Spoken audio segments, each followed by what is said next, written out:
Continuando o que estávamos dizendo, com essas afirmações de Justino, podemos entender aí o que vem a ser o nascimento do chamado quiriasmo, a crença no estabelecimento de um período de reino de Cristo na Terra, tá? Um reino terreno de 1000 anos, e esses 1000 sendo aproveitado da palavra grega kílias, tá certo? Então do kílias vem o quiriasmo. Agora o problema não é a crença no quiriasmo, né, no milênio literal. O problema são os exageros produzidos por aqueles dentre os que criam no milênio literal, muitos que começaram a exagerar as suas hipóteses para o modo de vida no reino durante esse período milenar, durante esse período do quiriasmo.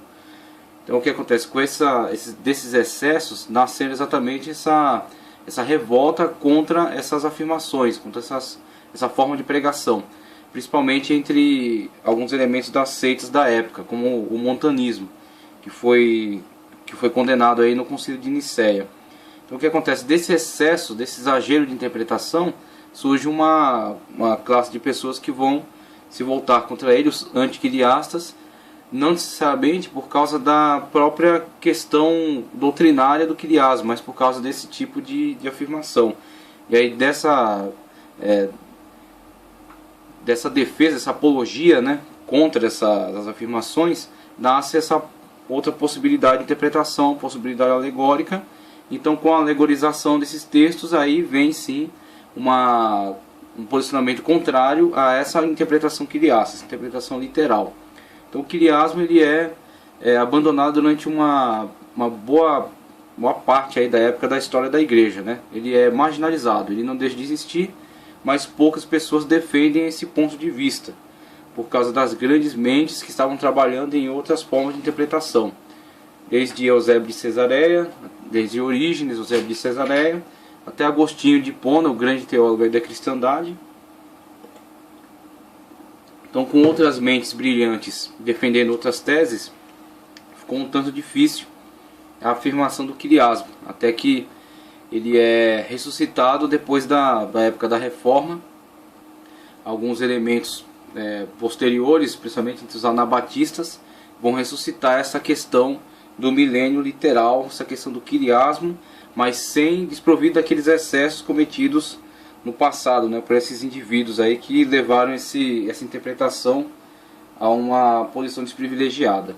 Então, dando sequência aqui à leitura, na página 24 da nossa apostila do curso CETAD, tá certo? Seminário de Educação Teológica da Assembleia de Deus, vemos aí: pelo que nos consta, Irineu, também um dos pais da igreja, que viveu por volta do ano 130 a 200, também era pré-milenista. E a gente vai ver aqui a concepção de Irineu sobre o milênio, a forma de quiriasmo defendido por Irineu, que é a forma do milênio nos 7.000 anos da história. Então ele entende que a história humana está próximo aí de completar seus 6.000 anos, o tempo cronológico aí de 6.000 anos, e ao ultrapassar a barreira dos 6.000 anos, ao adentrar ao ano 7.000, o Irineu interpretou que o quiriasmo, os 1000 anos de reino de Cristo literal sobre a Terra, se dariam na passagem do sexto mil ano para o sétimo. A entrada do ano 7.000 seria também a entrada no reino milenar. Então no ano 7.000 teríamos um reino de Cristo literal na Terra de 1000 anos. Certo? E após esse reino de Cristo na Terra, teríamos então o juízo final e eternidade, novos céus e nova terra. Claro, foi uma forma de interpretação que acabou falindo, acabou indo ao fracasso, porque isso não se concretizou, mas o que tem que restar dessa interpretação é a questão da possibilidade do implemento do reino literal de Cristo na Terra, de Cristo vir à Terra e estabelecer um reino, como a gente já tinha começado a discutir. A hipótese do ano 7.000 como reino milenar foi simplesmente uma tentativa, foi uma hipótese, foi uma possibilidade levantada por Irineu. Agora essa possibilidade, aí onde mora o risco, essa tentativa de construir hipóteses que expliquem tudo, essa tentativa de propor algo que esclareça tudo, que coloque tudo em pormenores. Então essa pormenorização dentro da escatologia sempre acaba incorrendo em risco. Por quê? Como a gente já havia lido no texto de John Calvino, existem coisas que são verdades sublimes, que são revelações sublimes e que estão longe do nosso alcance, estão longe da nossa possibilidade de entendimento total. Quando será entendido? Quando chegarmos a esta época, quando alcançarmos essa época, então tudo será claro, tudo será pleno. Só que o que temos que guardar de todos esses textos, de todas essas revelações, é sempre o alerta. É no sentido de estarmos olhando para elas como verdades que se cumprirão e estarmos alertas em relação a elas, estarmos prontos para vivenciarmos, né? Estamos aguardando a volta do Senhor, estamos aguardando a concretização das suas promessas, crendo que Ele é plenamente capaz de realizá-las. Então, quando cremos que o Senhor realizará todas essas coisas, nós até levantamos algumas hipóteses. Estão aí as hipóteses que estão sendo levantadas, das formas como se desenvolverá o plano escatológico. Mas nós não estamos tão ligados como se defende, por exemplo, uma bandeira política. Você é do partido amilenista, partido pós-milenista. Então, isso não faz sentido. Não faz sentido. Isso é irrelevante. Essa questão de defender esse ponto de vista como se defende uma bandeira partidária. Isso é completamente irrelevante. O importante é que essas palavras vão se cumprir. Se elas vão se cumprir no plano amilenista, não sei. No plano pós-milenista, não sei. No plano pré-milenista, só saberemos quando elas de fato se cumprirem, se realizarem. O que todos eles alertam é acerca da mesma coisa. Temos que estar pronto. Temos que estar pronto para essas promessas, essas palavras se cumprirem. Quando virmos o cumprimento delas, então nós teremos toda a clareza, teremos com exatidão aquilo que o Senhor estava dizendo através das profecias. Mas todas elas convergem sempre nesse estado de alerta. Então o mais importante das doutrinas escatológicas é preservar esse estado de alerta. Alerta em relação ao cumprimento das promessas. Elas se cumprirão, elas são promessas do Senhor. E o Senhor tem capacidade, tem plena competência para fazer com que se cumpra. A sua palavra tem poder. Passaram os céus e a terra, mas as minhas palavras não hão de passar. Então chegamos aqui ao ponto do pré-tribulacionismo e vemos aí chegamos ao ponto do pré-milenismo, aliás, e vemos dentre as suas subdivisões o pré-tribulacionismo dispensacionalista, o mid-tribulacionismo e o pré-milenismo histórico, tá certo? Chegando dentro dessa ala de interpretação, prevalece o mesmo propósito em comum, o estado de alerta, estar sempre atento ao cumprimento. O pré-tribulacionista está alerta ao arrebatamento. O pós-tribulacionista, ou mid-tribulacionista, primeiramente, ele está alerta em relação ao período de intensa perseguição da igreja e martírio, para então se encontrar com o Senhor na glória, para após vir com o Senhor na parousia estabelecer o reino milenar, tá certo? E o pré-milenista histórico, também chamado pós-tribulacionista, está alerta também ao período de martírio que a igreja vai sofrer durante a tribulação, e esses martirizados que não aceitarão o sinal da besta se encontrarão com o Senhor na glória, tá ok? Para também virem junto estabelecer o seu reino milenar no período, estabelecer o seu período de reino milenar na parousia. Então esses três grupos, tanto os pré-tribulacionistas, quanto os mid-tribulacionistas, quanto os pós-tribulacionistas, eles creem que tem que estar alerta sempre, fiéis à palavra de Deus, para se encontrarem com o Senhor, tá certo? No reino dele na glória, como ele nos prometeu, se encontrar com ele no seu reino, para juntamente com ele vir estabelecer seu reino na terra. Vir estabelecer seu reino na terra, o reino milenial, tá ok? Então temos que costurar esses pontos de vista, temos que costurar essas hipóteses dessa forma, para que possamos absorver o mais importante delas, para não ficarmos submetidos a só um foco, a só um ponto de vista. ficarmos escravizados desse ponto de vista, defendendo ele como uma bandeira partidária, o que nos impossibilita de ver o alerta transmitido por outros intérpretes. Por exemplo, o pós-milenismo, que hoje enfraqueceu, que hoje não tem grandes defensores, mas ele produziu grandes mentes. Jonathan Edwards, por exemplo, quem pega a obra de Jonathan Edwards e joga no lixo, só porque ele não é pré-milenista, pré-tribulacionista? Ele é pós-tribulacionista, ele é pós-milenista. Pós-milenista, ele entende que o milênio é o reino de Cristo construído pela igreja, e que Cristo virá fincar a bandeira do milênio após construído. Ou seja, o período milenal está sendo vivenciado. A interpretação dele hoje caiu em... a interpretação defendida por ele e por outros defensores, como William Carey também, Whitby, hoje foi desprivilegiada. Existem poucos defensores. Geralmente os pós-milenistas que enfraqueceram esse tipo de visão, que não a defendem, muitos deles partindo para dentro do amilenismo. Poucos foram para o pré-milenismo, mas a tendência natural é irem para o amilenismo, que tem uma visão tanto pessimista também como os pré-milenistas. Os pós-milenistas são extremamente otimistas.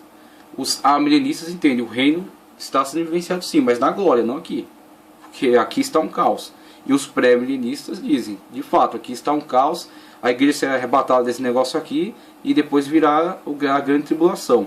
Então o que acontece? Diante do quadro mundial, de destruição, de fome, de miséria, desse pessimismo sendo ressaltado, fica contraditório uma afirmativa otimista. Diante essa questão da impossibilidade afirmativa otimista, o enfraquecimento dessa interpretação. Mas não é porque essa interpretação se enfraqueceu que a obra produzida pelos seus defensores se perde. É jogar no lixo. Por quê? Foram feitas no Senhor. Eles não pregaram evangelho, um evangelho pós-milenista. Eles pregaram o evangelho de Cristo.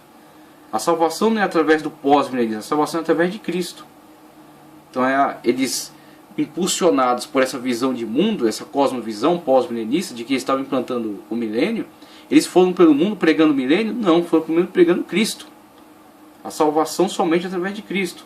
O Senhor é o caminho, o Senhor Jesus Cristo é o caminho, é o único caminho, a verdade e a vida. Que ninguém vai ao Pai senão através dele. Então essa mensagem, ela é válida para todos esses grupos que são ortodoxos, que são fiéis à interpretação. Quer olhem para ela de forma alegórica, quer de forma literal. Então temos que, ao mesmo tempo que passamos as diferenças das escolas, temos que costurar qual é o conceito em comum. O conceito em comum é esse: todos estão defendendo o cumprimento das palavras de Cristo, tá certo? E o estado de alerta em que a igreja tem que estar. A igreja tem que preservar esse estado de alerta. Não está dormindo o sono da negligência, mas está alerta com relação ao cumprimento iminente dessas palavras. O Irineu, ele levantou uma hipótese, mas ele não pautou todo o seu ministério nesta hipótese. Ele viveu como um cristão, como um apologista da fé. A obra dele foi magnífica, a obra dele ajudou a cristandade, tá certo? Ele deu a sua colaboração para o reino de Deus e lançou essa hipótese. Agora essa hipótese falhou, essa hipótese não se comprovou, então logo ela tem que ser abandonada. Aí é o que eu já falei algumas aulas atrás. Alguns pegam a criança, está dando banho na criança, a criança sujou água, ele joga a água e a criança fora. Quando o que interessa é a criança, joga a água fora, enche de novo e continua. É isso que acontece com algumas teses, algumas hipóteses. Essa hipótese de Irineu falhou, ela tem que ser descartada. Mas a obra de Irineu permanece. E a questão da interpretação pré-milenista também permanece. A questão da interpretação literal do milênio, estabelecimento do milênio na Terra. É o período de 1000 anos. Há quem entende que não são 1000 anos cronológicos, mas há quem entenda que sim, que são 1000 anos cronológicos. E esta é uma possibilidade. Pelo que nos conta Irineu, também um dos pais da igreja, que viveu por volta do ano 130 a 200, também era pré-milenista. Ele foi mais direto ao assunto do que Justino. Seu argumento sobre o milênio era mais lógico e mais bem definido do que o de Justino. Para esse fim, ele expôs dois argumentos. No primeiro, ele dizia que o aperfeiçoamento dos crentes ocorre em conexão com a visão de Deus. O reino milenar de Cristo, que ocorre entre a condição do homem aqui e agora e a felicidade eterna suprema, treina o homem para esta visão. Então ele entende que o estabelecimento do milênio, inclusive, é um certo preparo, é uma certa progressividade do estabelecimento do novo céu e nova terra. Ele olhava como uma construção progressiva, no sentido do estado atual da igreja, a entrada no período milenar, no reino milenar de Cristo, com o estabelecimento do reino de Cristo aqui na terra, tá certo? O período de 1000 anos de governo de Cristo sobre a terra, com vara de ferro, como diz a Escritura, né? Estabelecendo a paz universal, aquilo que o homem nunca alcançou, tá ok? E após esse período de preparação, aqueles que fossem aprovados nesse período, então adentrariam ao gozo eterno do novo céus e nova terra, para viver na eternidade com Deus. Então, por isso que entre o milênio e o novo céus e nova terra está o juízo final. O juízo final aí é a peneira, onde aqueles que demonstrarem não estarem prontos para o novo céus e a nova terra, ficarão na condenação do juízo final. Só aqueles que estiverem plenamente prontos vão adentrar a glória eterna do novo céus e nova terra. Então assim é que Irineu lia toda essa situação.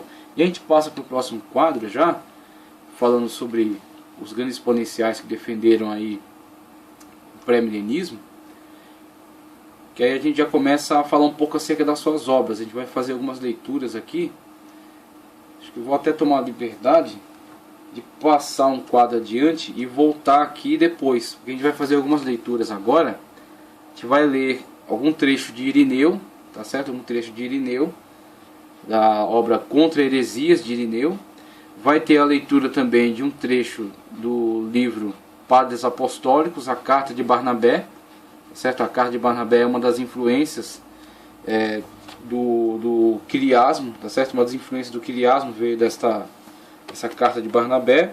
E vamos ler também algo de Orígenes, para entendermos o contrassenso, o contraponto dessa interpretação quiriaça. Porque que Orígenes defendia a interpretação alegórica, como é que ele olha para essa interpretação e a supervalorização dele dessa interpretação alegórica. Continuando aqui, diz: no segundo argumento, Irineu dizia que a vitória de Cristo seria incompleta se fosse apenas dentro do mundo do porvir.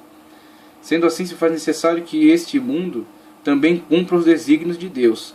A vitória de Cristo deve ser celebrada no tempo antes dele reinar na eternidade. Então, a visão era uma questão do aperfeiçoamento progressivo da humanidade para a entrada no novo céu e nova terra. Então, o período milenar está antes do juízo, está depois da nossa época atual. Então, aqueles que adentram o milênio estão começando um preparo para os novos céus e nova terra.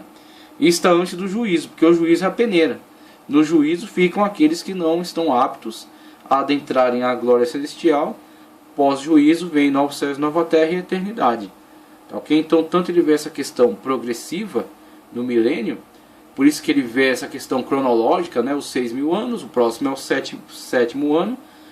E nesses 7.000 anos que se seguirão, Cristo reinará sobre a terra com vara de ferro. Aqueles que participarem desse governo vão estar sendo preparados para a eternidade. Aqueles que não estão aptos à eternidade vão ser julgados no juízo final. Tá certo? E aí, aqueles que estiverem aptos vão adentrar ao reino celestial e viver a eternidade com o Senhor.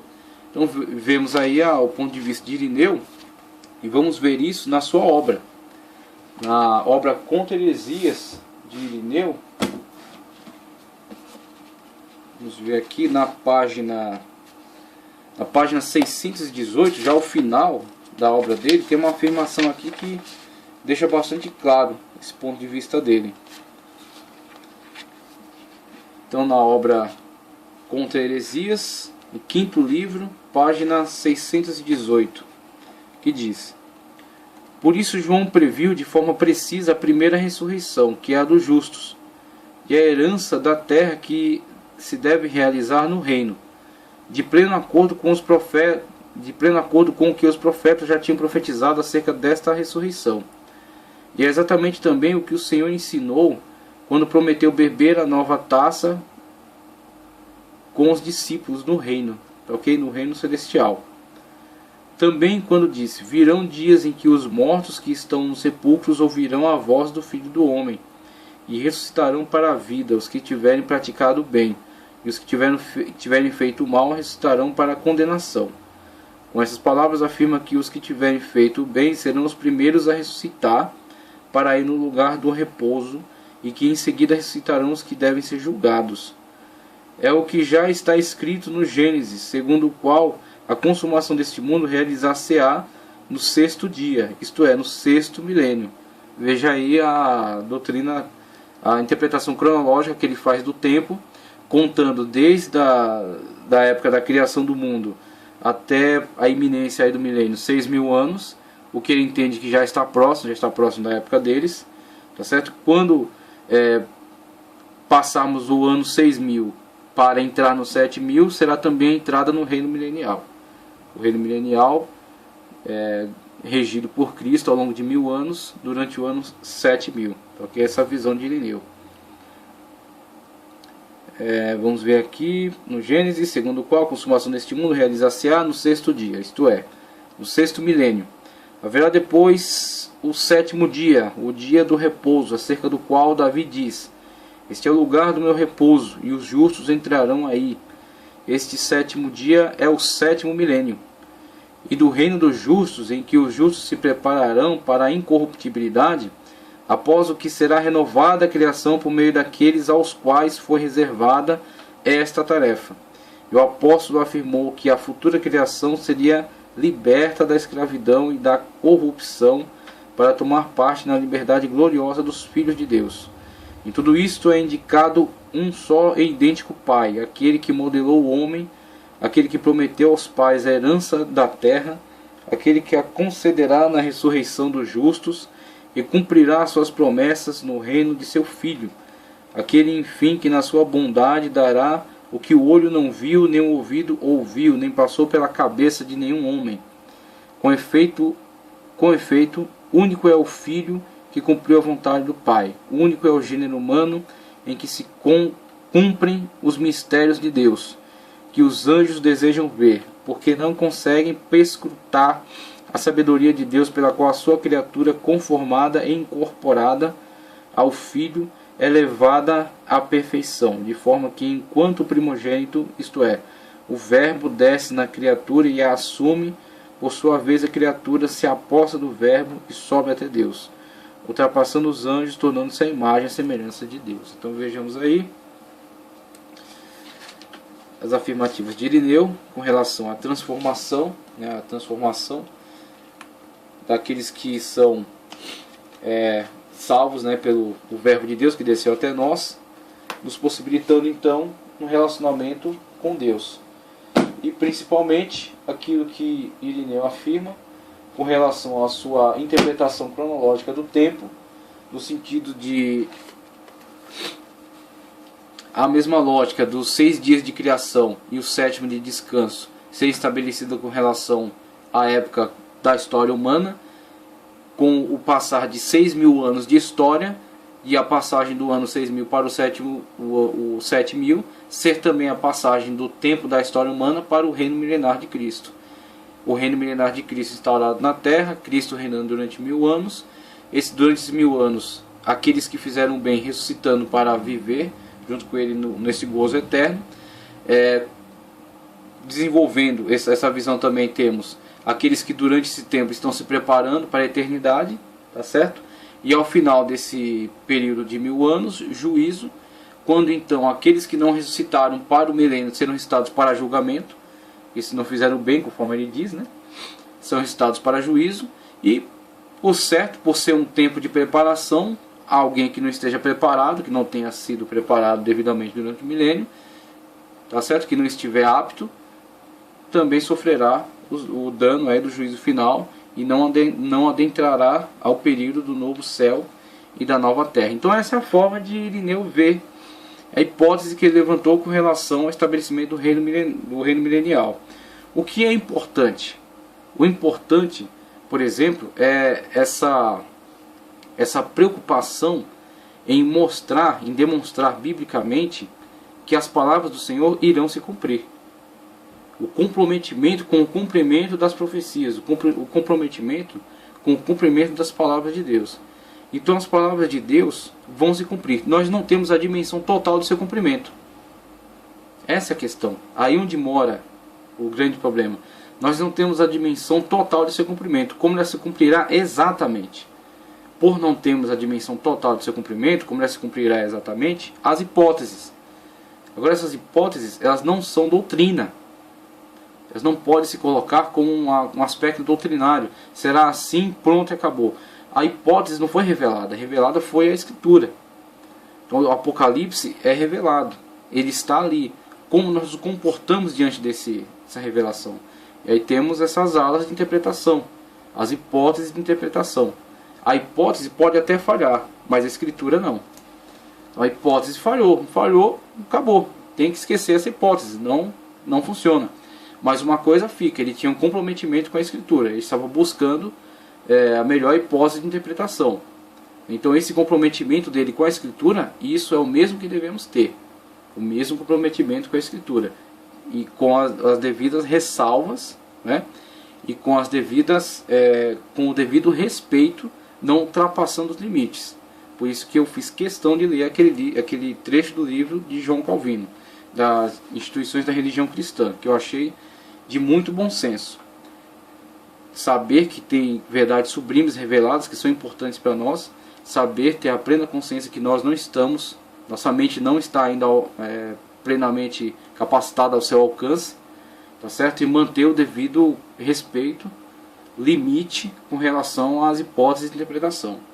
Então a hipótese, ela tem que contribuir. Se ela se aventurar e começar a sair do escopo, sair de dentro dos limites da Sagrada Escritura, ela começa a se tornar extremamente arriscada. E aí, quando sai dos limites da Escritura Sagrada, adentra ao território das heresias. Aí você vê o dano que isso causou na vida de muitas pessoas. Heresias que levaram grupos nos Estados Unidos a se suicidar, porque tinham o drama escatológico dentro da sua mente. Os testemunhos de Jeová que implantaram terrorismo escatológico também na mente das pessoas, com as previsões da volta de Cristo. Pessoas que abandonaram empregos, venderam bens, não aceitaram tratamento médico, muitos que morreram simplesmente por causa de terrorismo escatológico. Esse terrorismo escatológico, ele é produzido dentro de uma situação de desrespeito aos limites. Então, quando não se respeita os limites, pode se produzir qualquer tipo de monstro. É a mesma Escritura Sagrada, que é palavra, que é vida, pode se tornar morte, pode se tornar veneno. Quando? Quando não são respeitados os limites. Então esses limites são muito importantes, tá certo? E de Irineu, o que nos fica é o comprometimento que esse homem tinha com a Escritura, mesmo a sua hipótese falhando, fica aí a questão do empenho que ele tinha na sua interpretação. Para Irineu, o esplendoroso reino milenar seria o aperfeiçoamento das bênçãos da atualidade. O que hoje é bom no milênio seria melhor. Não é muito difícil perceber que as conclusões de Irineu nasceram dos conceitos escatológicos do judaísmo.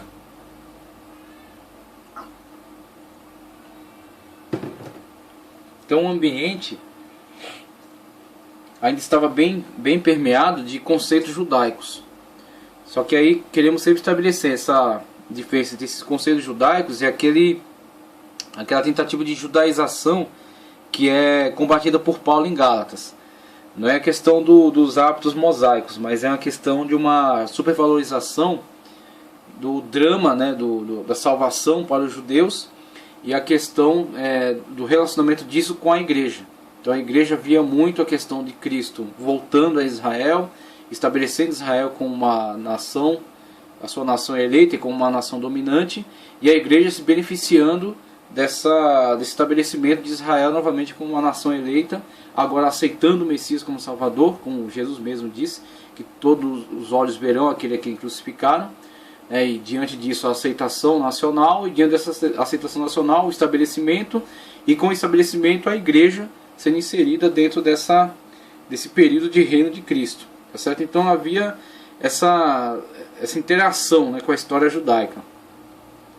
Para ele a terra seria completamente renovada e a cidade de Jerusalém totalmente reedificada, transformando-se numa cidade esplendorosa. A humanidade seria aperfeiçoada, portanto se tornaria justa e feliz. Nesse estado de glória, a tristeza daria lugar à felicidade, o trabalho penoso cederia lugar a descanso, a lua passaria a brilhar como atualmente brilha o sol, e o atual brilho do sol aumentaria 7 vezes. A fertilidade da terra aumentaria consideravelmente, e esta passaria a produzir abundantemente. Além de tudo isso, haveria perpetuamente uma mesa posta com todos os alimentos deliciosos. Ninguém mais teria fome nem falta de nada. Então, é essa construção, né, dessa visão que foi rejeitada pelos amilenistas, porque começou a tornar-se absurda.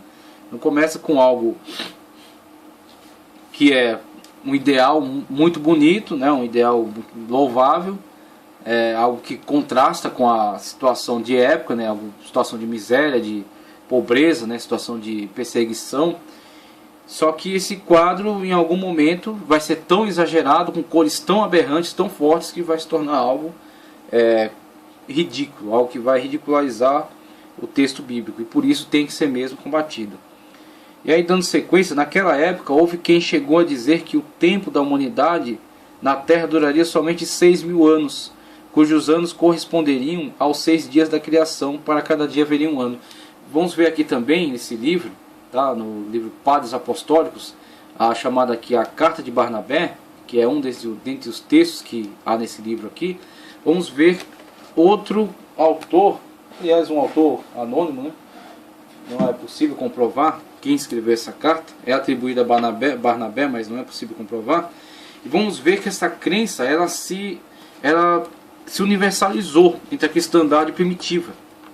Ela se universalizou entre a cristandade primitiva, a tal ponto que era certo, muitos afirmavam isso. Muitos afirmavam sem medo de errar, que este era o conceito cronológico da história. O que acontece é, a partir dessas hipóteses, essas possibilidades, isso vai sendo universalizado, vai se tornando tão certo que não há nem alguém que questione com muita seriedade. Então, com certeza haviam questionadores, mas ela se universalizou, se tornou algo muito certo para muitas comunidades cristãs. Era dito como uma verdade universal. Como você vê, tanto Irineu quanto o autor aqui da Carta de Barnabé, que é mais antigo do que ele, eles defendem esse conceito foi sendo propagado. Então o tipo de quilismo praticado por eles era esse quilismo. Tá certo? O tipo de pré-milenismo praticado por essas comunidades primitivas era esse pré-milenismo. Esse pré-milenismo no sentido de aguardar o ano 7000, o ano sabático. Hoje óbvio que não. É claro que não. Então o pré-milenismo de hoje ele está fundamentado num outro conceito.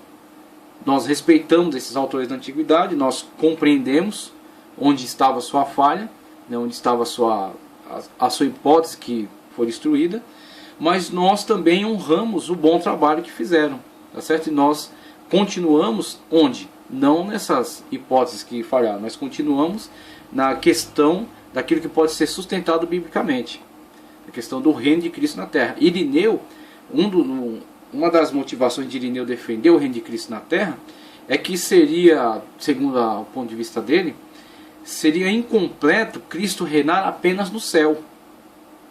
Como, por exemplo, os amilenistas entendem que o reino de Cristo, a glória, o reino milenial é no céu, é na glória. Aqueles que estão reinando com Cristo na glória. Os pós-milenistas estavam tentando implantar isso aqui na terra, mas através do crescimento da igreja. Agora, Irineu via, se Cristo vai reinar, com certeza, Cristo já reina na glória.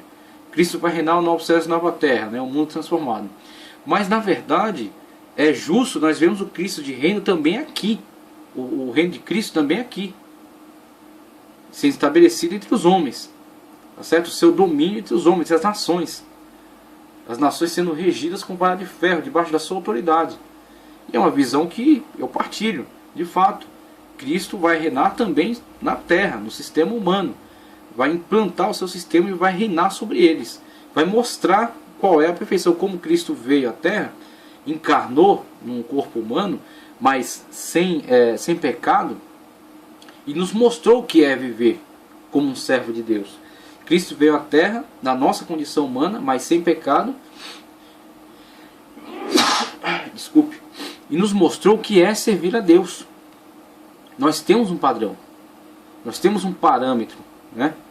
Um paradigma para servir a Deus. É Cristo, o homem perfeito, o servo de Deus. Então eu não tenho que me espelhar em líderes, eu não tenho que me espelhar em grandes nomes do mundo evangélico, gospel, reformado ou qualquer outra coisa que seja. Eu tenho que ter eles como meus irmãos em Cristo e algum exemplo de vida, sim. Deu um exemplo de inteligência, um exemplo de referencial de vida, de caridade, de respeito, né? Sim, mas o meu referencial é Cristo, porque ele se tornou isso para mim quando ele veio à Terra, viveu dentro de um corpo humano, com as limitações de um corpo humano, teve sede, teve fome, teve cansaço, certo? Teve tristeza, chorou, se irritou em alguns momentos quando ele derruba as bancas dos mercadores do templo, dos vendilhões do templo, tá certo? Mas em tudo ele foi fiel a Deus. Ele serviu a Deus em todas as coisas. Foi fiel até a morte e morte de cruz, como diz o apóstolo Paulo. Então temos um referencial. Aquilo. O que é ser um cristão? O que é ser um servo de Deus? É ser como Cristo. Ser de meus imitadores assim como eu sou de Cristo. Como Paulo fala, ele faz a ponte entre a sua comunidade e Cristo. Se Cristo veio à Terra e nos mostrou o que é ser um servo de Deus, Cristo virá à Terra e nos mostrará o que é um governo de Deus. Porque os governos que temos hoje, governos humanos, estão falidos. O mundo jaz do maligno. O sistema babilônico tomou conta de todas as mentes. Todos pensam dentro da lógica, da ótica do sistema babilônico. Tá ok?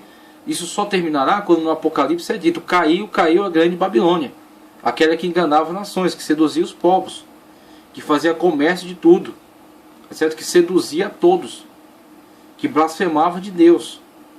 Então esse sistema babilônico, ele tem que falir, tem que ser implantado o sistema de Cristo, tá certo? E Cristo reinar durante 1000 anos com vara de ferro e mostrar para os homens o que é um planeta Terra bem governado, e mostrar o que é justiça social, e mostrar o que é igualdade, tá certo?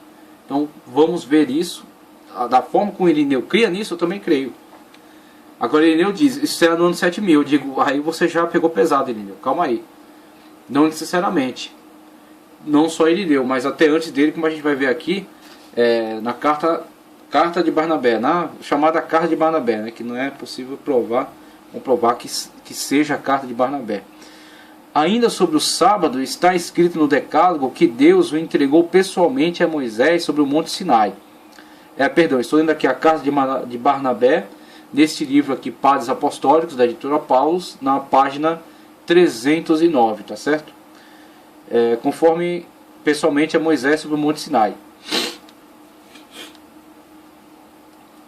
Santificai o sábado do Senhor com mãos puras e coração puro. Em outro lugar ele diz: se meus filhos guardarem o sábado, então estenderei sobre eles a minha misericórdia. Ele menciona o sábado no princípio da criação, em 6 dias.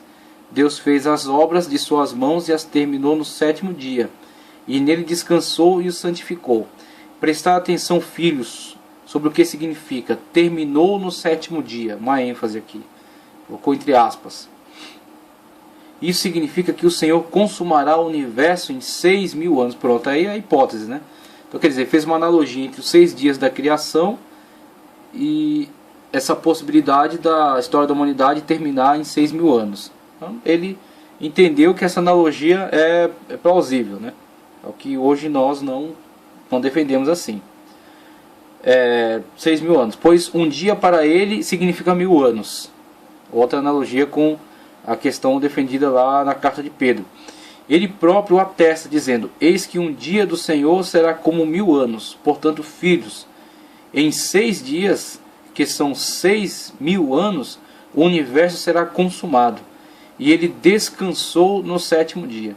Isso quer dizer que seu filho, quando vier para pôr fim ao tempo do iníquo, para julgar os ímpios e mudar o sol e a lua e as estrelas, então ele de fato repousará no 7º dia. Por fim, ele diz: tu santificarás com mãos puras e coração puro. Contudo, se alguém atualmente puder santificar de coração puro esse dia que Deus santificou, então nós nos teríamos enganado completamente. Porém, se este agora não é o caso, ele o santificará verdadeiramente no repouso. Veja aí um outro ponto de vista que contrasta extraordinariamente com aquilo que os pós-milenistas entendem da construção do milênio. Eles entendem que é a igreja que constrói o milênio. E aí esse autor aqui da carta de Barnabé, que está refletindo uma visão que era geral na igreja primitiva, ele está dizendo que foi Deus que santificou o sábado.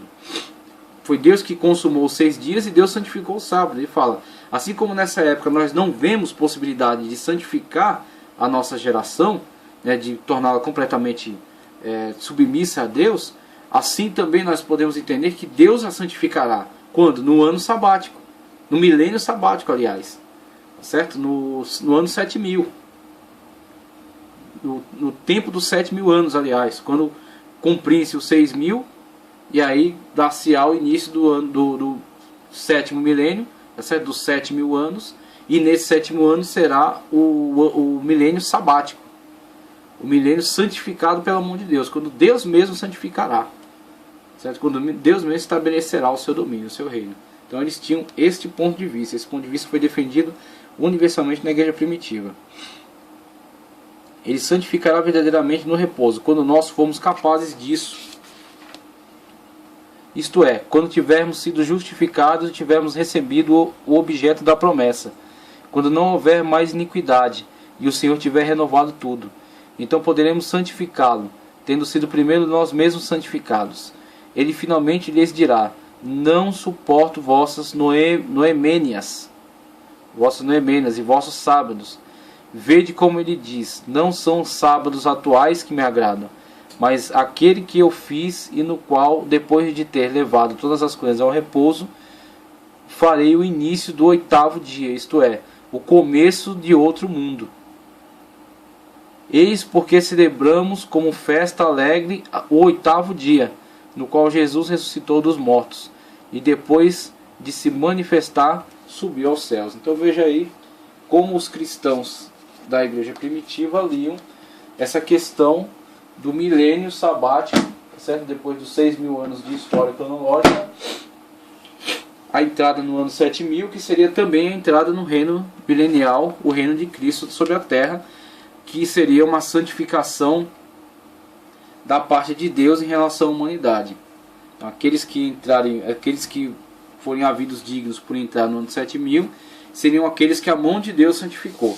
Os santificou para esse período da história, sobre o qual Cristo estará reinando, preparando-nos para o 8º, ou seja, preparando-nos para a passagem dos 7000 anos, da passagem dos 7000 anos para a eternidade.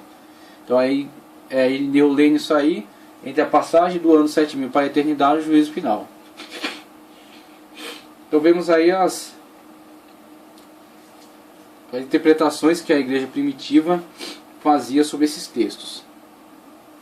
Dando sequência, homens como Irineu, e aí vemos aqui os autores, né? Os defensores do pré-milenismo. Homens como Irineu, Hipólito, Lactâncio e outros, em conformidade com a epístola de Barnabé, asseveravam que a primeira vinda de Cristo teria ocorrido na casa do 6º período de 1000 anos, e que no fim desse período Jesus voltaria pela segunda vez para estabelecer o milênio, o 7º período de 1000 anos, o milênio. Seria correspondente ao sétimo dia em que Deus descansou após a sua criação. Nesse caso, a segunda vinda de Cristo não poderia passar de 1000 anos. Uma variante do quiasmo era crer que, nesse período milenar, o Estado judaico seria restaurado e Davi voltaria para reinar na terra fisicamente, voltando a praticar no templo as antigas liturgias, inclusive os sacrifícios de animais. Este é um aspecto milenista muito judaizado. E aí é um extremo de judaização da visão milenista, né? Tem pessoas que embarcam demais na ideia do judaísmo, né? Principalmente aqueles que entendem que a igreja é a substituta de Israel, que a igreja na verdade ela se apropria das coisas de Israel, como se a igreja não tivesse uma história própria. Então Cristo, quando estabelece uma aliança conosco, ele diz que é uma nova aliança.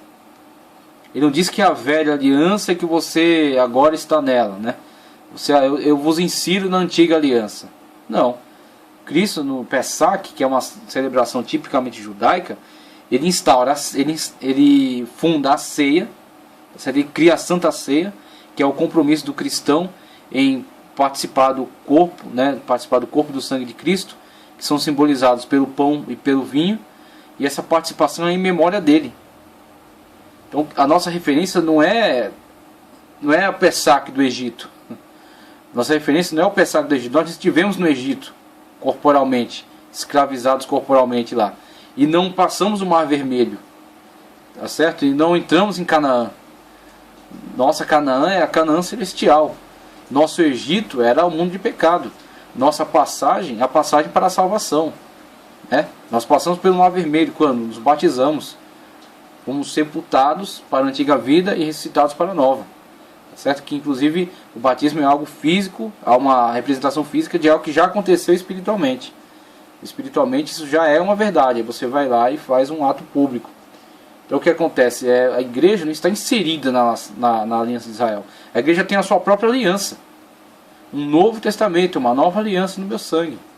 Então por isso, embarcar demais no conceito judaico é na verdade desprezar aquilo que Jesus construiu para você, abandonar aquilo que Jesus te deu como algo específico, algo singular, e adotar algo que não é seu, que foi dado aos judeus.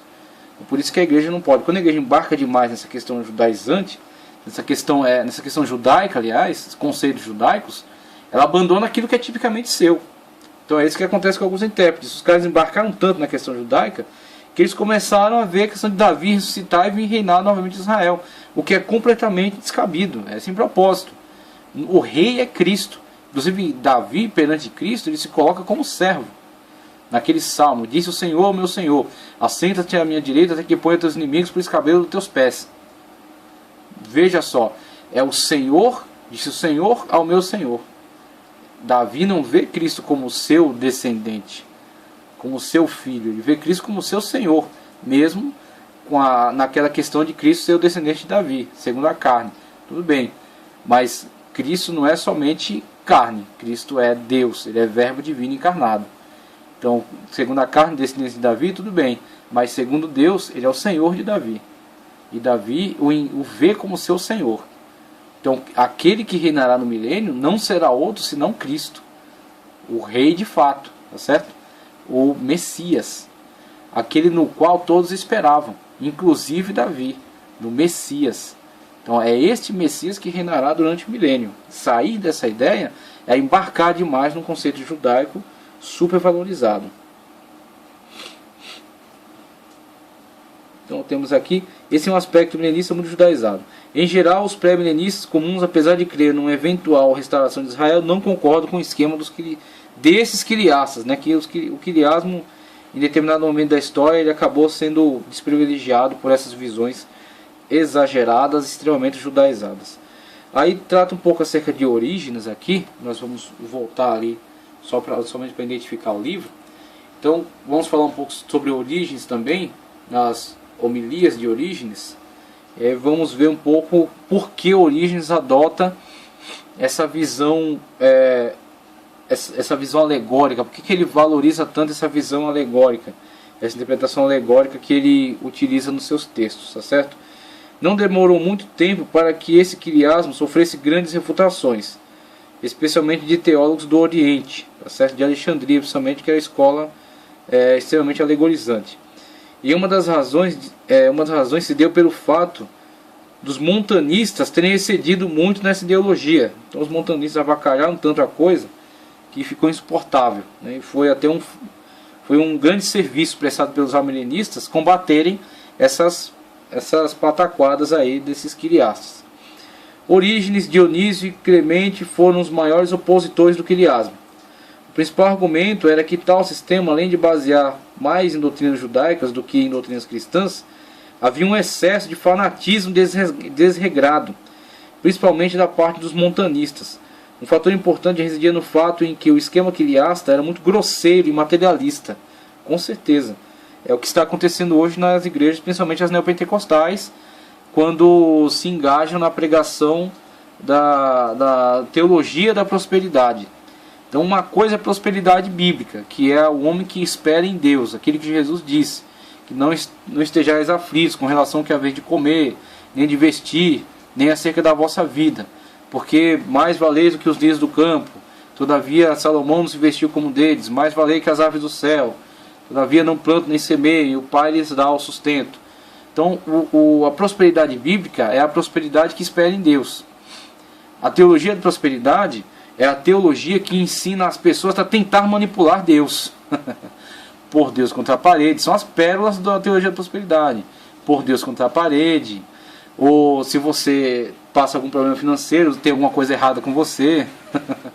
Então o que acontece? Tinha alguma coisa errada com Paulo. Quando Paulo sofreu, Paulo disse que passou até fome. Tinha alguma coisa errada com Paulo. Então você vê, a teologia da prosperidade, ela tira a visão bíblica, ela cega a pessoa. A pessoa sai do conceito bíblico e começa a olhar pelos óculos da teologia da prosperidade. E começa a ver Deus como uma forma de lucro, um meio de lucro. Começa a ver a igreja como uma bolsa de valores, onde você investe 100 para tirar 1000. É aí onde mora o erro da teologia da prosperidade. O erro não é a prosperidade. A prosperidade vem da parte de Deus. Isaac nos mostra o que foi uma pessoa próspera.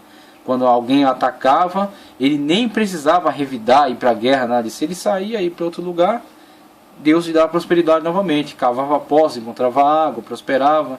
Aí alguém vinha, perseguia, ele saía para outro lugar e Deus dava prosperidade novamente, até que os inimigos não tem como atentar contra esse homem, vamos nos associar a ele. Porque a prosperidade dele vem de Deus, de modo que nós não conseguiremos destruí-lo. Então veja, a teologia da prosperidade nada tem a ver com a Bíblia, com a prosperidade bíblica, que é a prosperidade do homem que confia em Deus, que espera em Deus. Assim é com relação àquilo que estamos discutindo aqui. Então a questão é que essas pessoas saíram do conceito bíblico. Eles saíram do conceito bíblico. Quando eles saem do conceito bíblico, eles adentram por esse tipo de visão grosseira e materialista. Eles implementaram essa visão grosseira e materialista com relação ao milênio. E como Orígenes tendia a entender os conceitos pelo lado espiritual, ele levou consigo a maior parte do grupo intelectual. E vejamos aqui o texto de Orígenes, em que ele nos passa essa visão que ele tem desse tipo de leitura bíblica alegórica que ele chama de espiritual, tá certo? Então vejamos aqui na obra de Orígenes, no livro, o livro que está indicado aí é o Homilia sobre o Evangelho de Lucas, mas na verdade o livro que eu vou ler de Orígenes, tá certo? É o Contra Celso. Eu vou ler o Contra Celso de Orígenes. Foi indicado aí na verdade outro livro. O livro que eu vou ler aqui é o livro de Orígenes, o Contra Celso, que é uma apologia de Orígenes, da editora Paulus, tá ok? Vamos para a página 329, tá certo? No verso 49 que diz: uma leitura leal da Escritura teria impedido Celso de dizer que nossos livros não admitem alegoria. Com efeito, partindo das profecias em que são relatados os fatos históricos, e não a partir da história, podemos nos convencer de que mesmo os fatos históricos foram relatados em vista de uma interpretação alegórica. Veja só o valor que ele dá à alegoria. E muito sabiamente adaptados às necessidades do povo de fé simples, e da elite que quer e pode examinar as questões com inteligência. Adaptado ao povo de fé simples e da elite que quer e pode examinar as questões com inteligência. Se aqueles que, conforme Celso, são hoje considerados judeus e cristãos sensatos fossem os únicos a alegorizar as Escrituras, poderíamos supor que Celso disse alguma coisa plausível. Mas como os autores de nossas doutrinas e os escritores recorrem eles mesmos a essas interpretações alegóricas, o que se há de supor senão que eles escreveram de maneira que esses fatos sejam interpretados alegoricamente, conforme sua intuição principal. Então vemos aí a questão de Celso, que era um ateu, combatente aí das questões cristãs, tentando inclusive fazer diversas acusações contra os textos bíblicos, e ele implementa a sua argumentação literalizando extremamente tudo. Então, por exemplo, a gente pode ver esse problema hoje com pessoas que tentam literalizar, ou pelo menos pessoas que não têm muita condição, muitos recursos na leitura bíblica, e leem aquelas representações de dragões, por exemplo, no Apocalipse, como sendo algo literal. Se nós lemos aquilo, o dragão vermelho, né, que perseguia a mulher, a besta que subiu do mar, a besta que subiu da terra, se lêssemos aquilo de forma literal, a Bíblia seria uma fábula. A Bíblia seria uma fábula, seria dragões, bestas e coisas, né, que tais, coisas absurdas. Óbvio que aquilo é alegórico. Aquilo é alegórico, aquilo é uma representação de uma ideia maior, é uma fusão de ideias dentro de uma mesma visão. Então o que acontece? É isso que Orígenes está dizendo. Celso literalizou tudo isso aqui para quê? Para avacalhar, para fazer chacota de nós.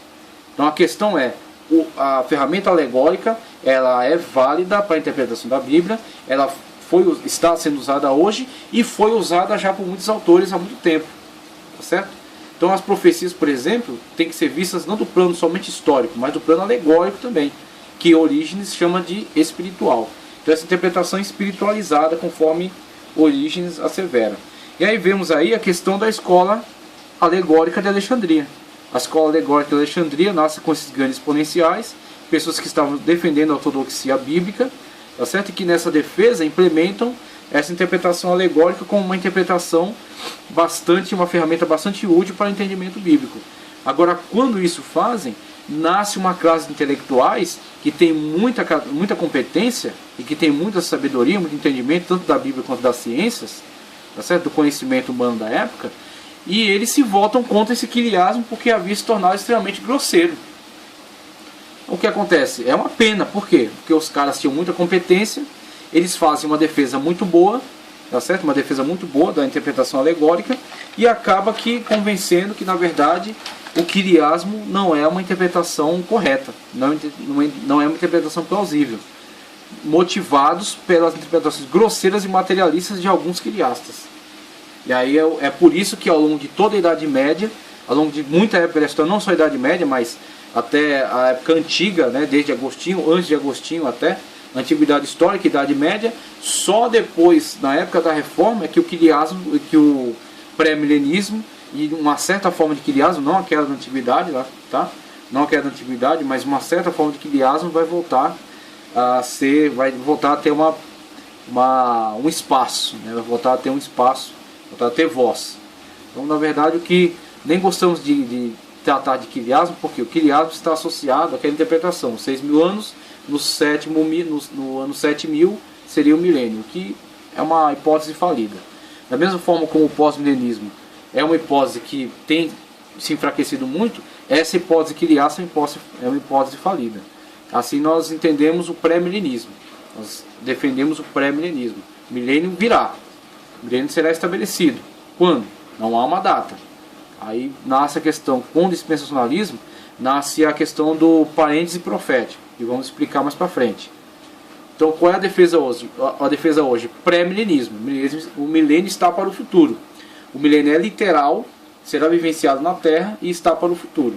Virá em algum momento, depois do arrebatamento da igreja, depois do período de grande tribulação, né, que é a 7ª semana de Daniel, virá o estabelecimento virá com a parousia o estabelecimento do milênio.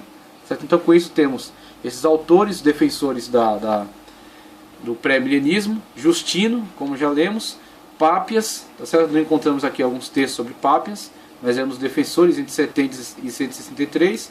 Irineu, né? Lemos o texto de Irineu, onde ele defende o pré-milenismo quiliasta, né? Do ano 7.000. A carta de Barnabé também encontramos aqui na época de Irineu. Atenágoras também é um dos defensores, entre 133 e 190. Hipólito, tá certo? Se não me engano, Hipólito de Roma, entre 130 e 235. Tivemos alguns defensores desse interregno aí nessa época, mas muito poucos. Essa interpretação ficou muito desprivilegiada. Até que na época da Reforma antes disso já houve, mas principalmente na época da Reforma, com alguns movimentos, né, puritanos, anabatistas, tivemos o ressurgimento do pré-milenismo, tá certo? Então temos muitos nomes importantes da patrística professavam um milenismo literal e sua modalidade pré-tribulacionista. Mas o fato de alguns pais da igreja não falarem abertamente em suas obras acerca do estabelecimento do milênio literal do reino de 1000 anos de Cristo na Terra, deve-se talvez ao fato de o Império Romano a cada vez mais intensificar a perseguição, e tal referência poderia despertar a sanha dos perseguidores. É uma das hipóteses pela qual os autores da antiguidade mantiveram um certo silêncio. Hipóteses, então, é que se eles tocassem nesse assunto muito abertamente nos seus escritos, poderiam despertar a sanha dos perseguidores, porque os romanos estavam intensificando a cada vez mais a perseguição aos cristãos, estavam intensificando cada vez mais as torturas, né? As perseguições, as torturas, as grandes chacinas, né, que eles realizavam nas cidades, e principalmente a investigação, não somente daquele que professasse publicamente a sua fé cristã, mas também que detivesse escritos, detivesse livros sagrados. Em algum momento os romanos começaram a entender que a grande força dos cristãos reside também no fato de terem as suas escrituras sagradas, que eram sua regra de fé e conduta. Então os romanos começaram a atentar para isso. Surge inclusive até o autor F.F. Bruce, no livro Cânon do Novo Testamento, ele defende que uma das ferramentas de se verificar os textos canônicos e não canônicos é que na época das perseguições, os grandes bispos das igrejas, das grandes capitais, né, que orientavam as igrejas que estavam a eles vinculadas, eles diziam que uma das provas de fé do cristão durante uma perseguição era: se um romano adentra a sua casa e exige os livros, ele lhe entrega os livros apócrifos, porque entre os cristãos primitivos circulavam alguns livros apócrifos.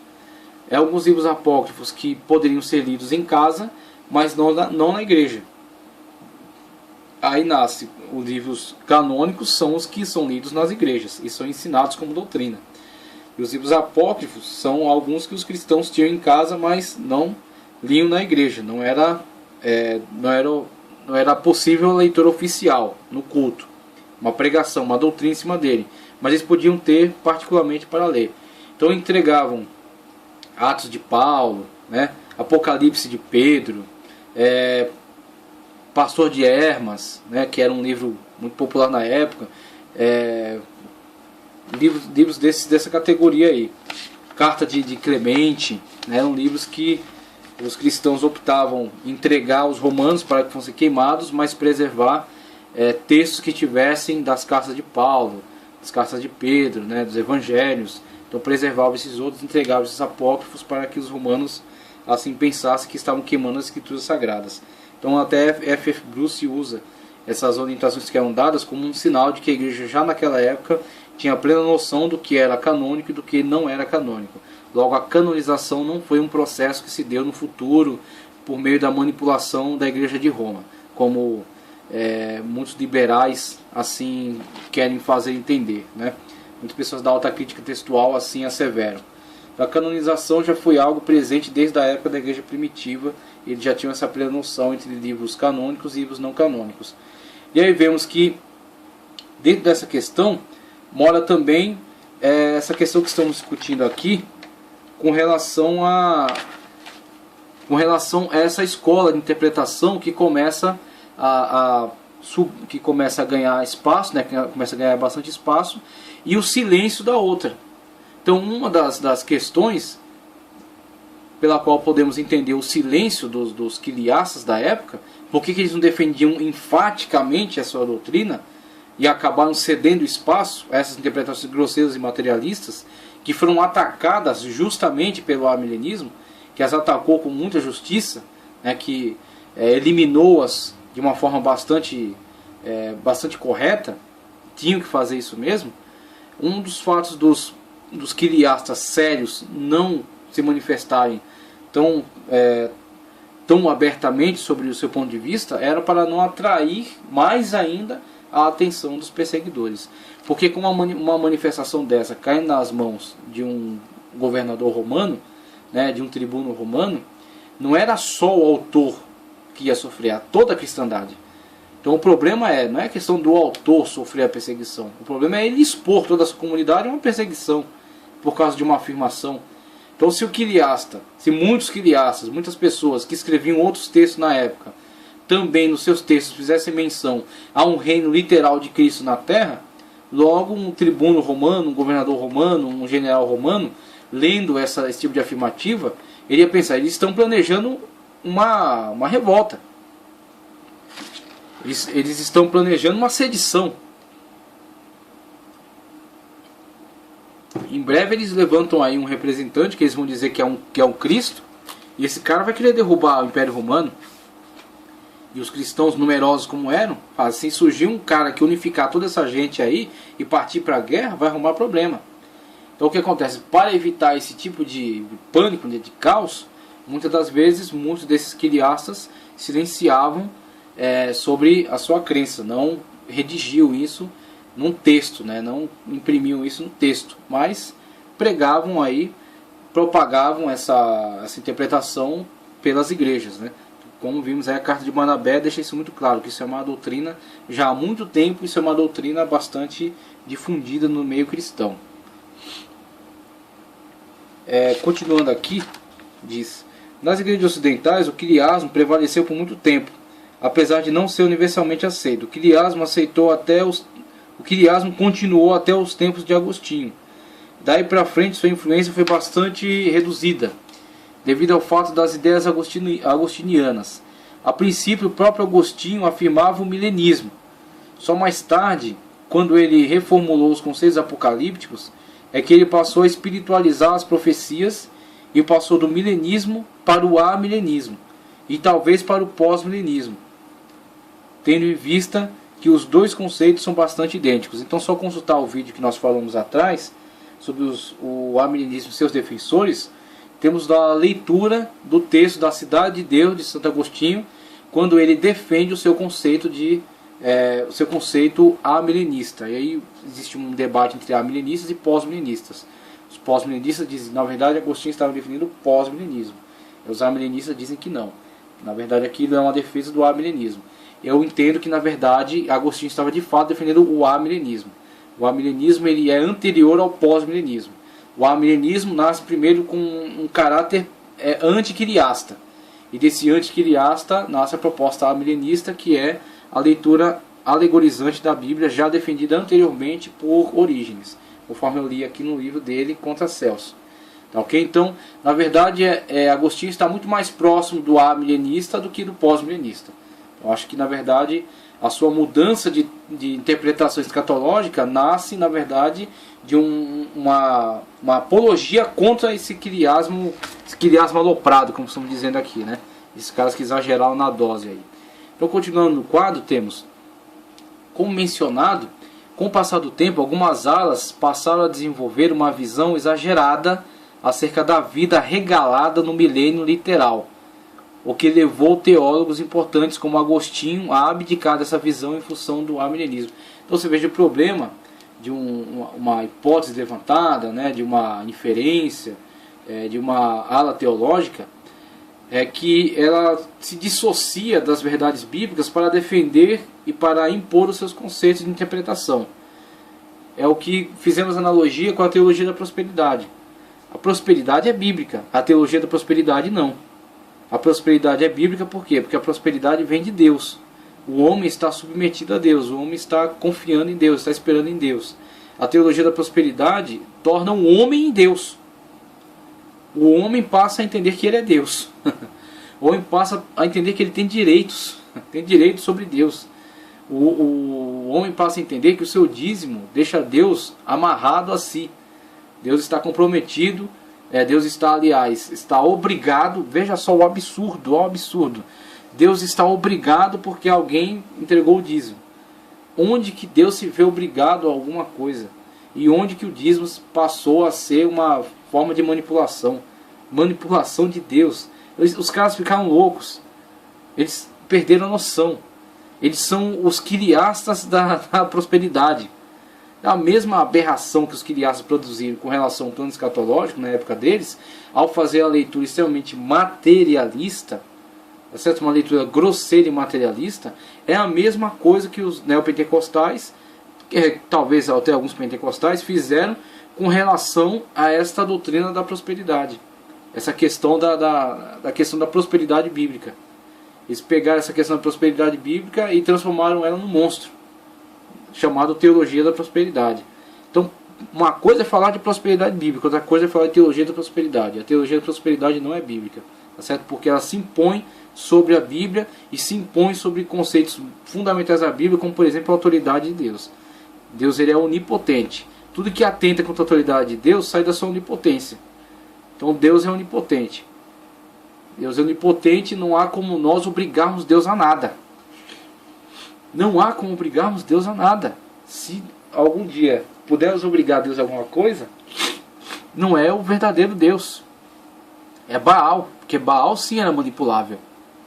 Baal era manipulável. Os cultos de sexualidade dos cananeus eram uma forma de manipulação de Baal, né? Os sacrifícios eram uma forma de manipulação de Baal. Era um Deus manipulável.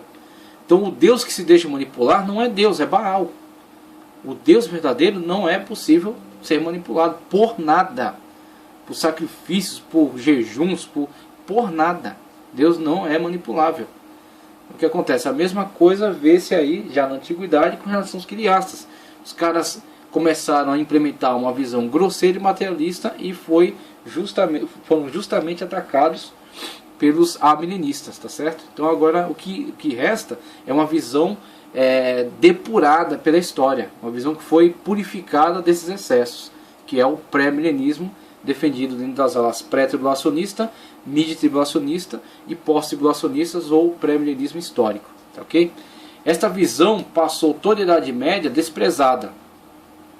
Essa visão passou toda a Idade Média desprezada, quase esquecida, quando então foi renovada por teólogos da época da Reforma já, mas principalmente os pentecostais que quase em sua totalidade abraçam essa interpretação. Então vimos aí na época da Reforma, ao longo da história, né, dentro da Idade Média, houveram, né, alguns defensores, mas poucos e com pouca expressão.